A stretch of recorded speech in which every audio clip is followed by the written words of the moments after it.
On continue donc cette correction du devoir allemand numéro 7. Nous nous sommes arrêtés à l'exercice 4. Dans la vidéo précédente, nous avons montré que exponentielle x plus y moins exponentielle x moins exponentielle y plus 2 est supérieur à 1 dans la question 1. Donc, dans cette question, dans cette séance, nous allons continuer à répondre à la question numéro 2. Donc, dans cette question, nous avons une autre composition interne truc définie sur l'intervalle i égale 0 plus l'infini, définie par x truc y égale ln de exponentielle x plus y moins exponentielle x moins exponentielle y plus 2. Donc, le truc, il est bien défini. Donc, on a déjà vu que cet élément il est supérieur à 1, donc il est supérieur strictement à 0. Donc, ln de ce nombre existe, c'est un réel. Donc, on va montrer que T, c'est une loi de composition interne sur l'intervalle 0 plus l'infini. Pour cela, on va prendre deux éléments quelconques dans l'intervalle I. On va montrer que le composé x truc y appartient aussi à l'intervalle I. Pour cela, donc on a x, y appartenant à I au carré. D'après la question 1 précédente, donc on sait que exponentielle de x plus y moins exponentielle x moins exponentielle y plus 2 est supérieur strictement à 1.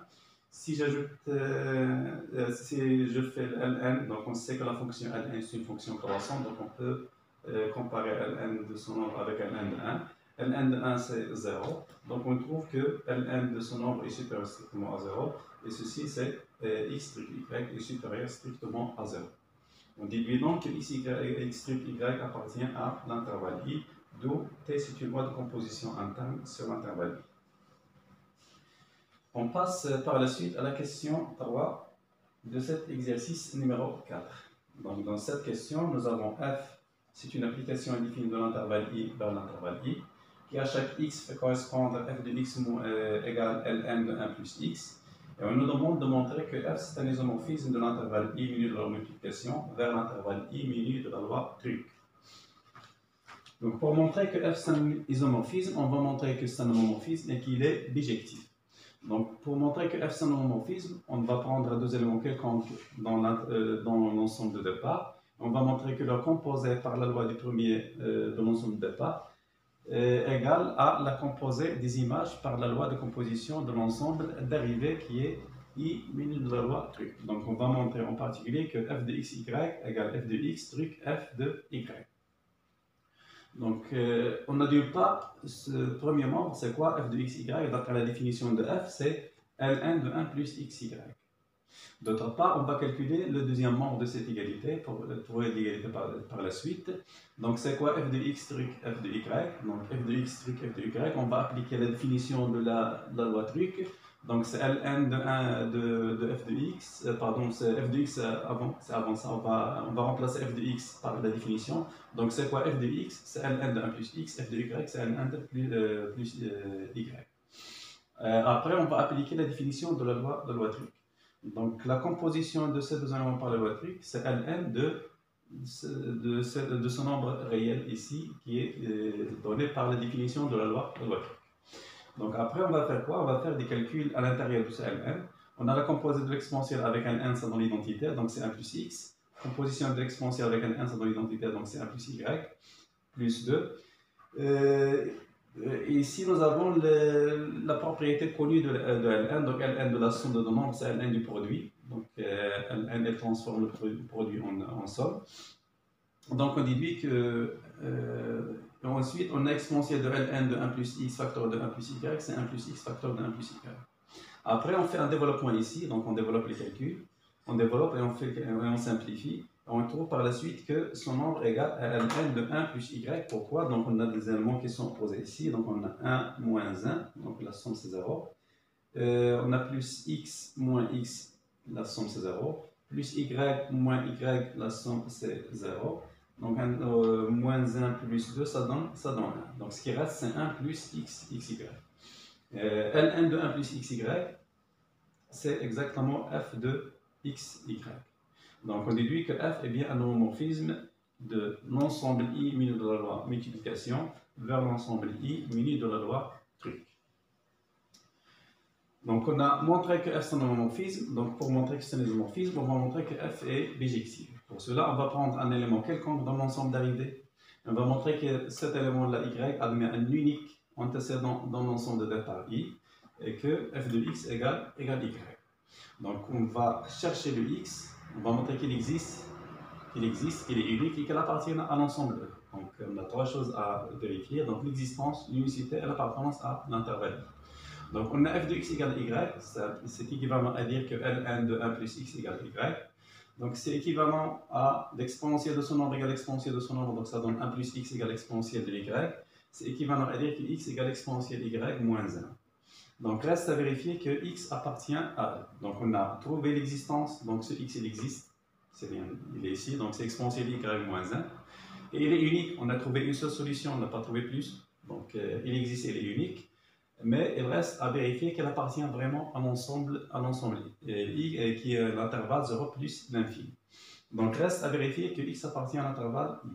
En effet, on a y appartient à l'intervalle I. Donc y, on l'a pris déjà dans I. Donc ça veut dire que y est supérieur strictement à 0. Et puisque y est supérieur strictement à 0, donc l'exponentielle de y est supérieure strictement à 1. Donc ça implique que l'exponentielle de y moins 1 est supérieure strictement à 0. Donc ça implique que x, donc exponentielle y moins 1 c'est x, donc le x est supérieur strictement à 0, donc elle appartient à I. Donc on vient de montrer que f est bien une bijection de l'intervalle i vers l'intervalle i. Et en plus, c'est un homomorphisme, donc f est bien un isomorphisme de i menu de la loi multiplication vers i menu de la loi truc. On passe ensuite à la question 4. La question 4, on nous demande de déduire la structure de l'intervalle i menu de la loi truc. Donc on va utiliser cet isomorphisme qu'on vient de montrer. Donc on sait que l'intervalle i 0 plus l'infini, milieu de la multiplication, c'est un groupe commutatif. Donc c'est simple à vérifier, donc c'est un exemple de cours, je pense que vous l'avez déjà vu. Donc c'est un groupe commutatif, donc l'élément neutre c'est 1, et 1 il appartient vraiment, donc on est sûr que 1 appartient à l'intervalle i. Et puisque f c'est l'isomorphisme, donc i milieu de la loi truc est aussi un groupe commutatif. Donc l'isomorphisme il conserve les structures d'ensemble d'états. L'ensemble dérivé, les deux ensembles ils ont la même structure. Donc i milieu de la loi truc c'est aussi un groupe commutatif. L'élément neutre de cet ensemble milieu de la loi truc c'est quoi? C'est l'image de 1. Donc puisque 1 c'est l'élément neutre dans l'ensemble de départ, l'élément neutre de l'ensemble d'arrivée c'est f de E. Donc f de 1, donc c'est pas f de 1, donc c'est ln de 1 plus 1, c'est ln de 2. Donc ln de 2 est bien l'élément neutre de l'ensemble i menu de la loi truc. Par suite, donc on va donner le symétrique d'un élément quelconque de x qui appartient à i par la loi truc. Normalement cette question n'est pas demandée, mais on peut. Parfois, il y a des exercices qui demandent de déterminer le symétrique d'un élément. Donc, si je prends x, un élément qui appartient à i, et si j'en exprime le symétrique de x pour la loi truc, donc on sait que x exprime, donc leur composer ça dans l'élément neutre de la loi truc, mais leur image, leur antécédent, ils sont aussi symétriques. Donc, c'est la définition c'est une propriété de l'homomorphisme. Donc, f-1 de x prime, f-1 de x, ils sont l'un l'inverse de l'autre. Pourquoi? Donc le symétrique pour la loi multiplication, c'est l'inverse. Donc le symétrique de y, c'est 1 sur y, le symétrique de a, c'est 1 sur a. Donc le symétrique de f-1 de x prime, c'est 1 sur f-1 de x. Donc on a bien f-1 de x prime égale 1 sur f-1 de x. Donc ici, nous aurons besoin de l'application réciproque, de l'homomorphisme réciproque. C'est quoi f-1 de x? Donc on peut le déduire de la relation qu'on a déjà trouvée lorsqu'on a cherché le x. Donc lorsqu'on a cherché le x, on a trouvé x égale. Donc cette expression-là, c'est l'expression de l'application réciproque f-1 en remplaçant le y par x. Donc on dit que f-1 de x, donc c'est quoi f-1 de x? Donc quel que soit x appartenant à l'intervalle i, on a f-1 de x, c'est quoi? Donc on va remplacer dans cette relation, on va remplacer y par x parce qu'on a la variable i ici, c'est x. Donc c'est exponentielle de y moins 1. Pardon, c'est exponentielle de x moins 1. C'est exponentielle de x moins 1. Donc nous avons ici f-1 de x prime égale 1 sur f moins 1 de x. Donc pour trouver x prime, donc on cherche c'est quoi x prime. Donc je vais composer par l'application réciproque qui est f. Donc la composition par f des deux côtés. Donc f en f moins 1, ça donne l'identité, donc c'est x prime, égale f de 1 sur f moins 1 de x. Donc on a x prime égale, donc c'est quoi f d'un élément, donc on revient à la définition de f, donc f de x c'est ln de f plus x. Donc f de 1 sur f moins 1 de x c'est ln de 1 plus 1 sur f moins 1 de x. Donc je remplace f moins 1 de x par sa valeur qui est exponentielle x moins 1. Donc ça donne ln de 1 plus 1 sur exponentielle de x moins 1. Après des calculs et des simplifications, on trouve que x' égale 1 sur ln de exponentielle de x moins 1. Donc vous pouvez vérifier ces calculs pour s'assurer de ce résultat.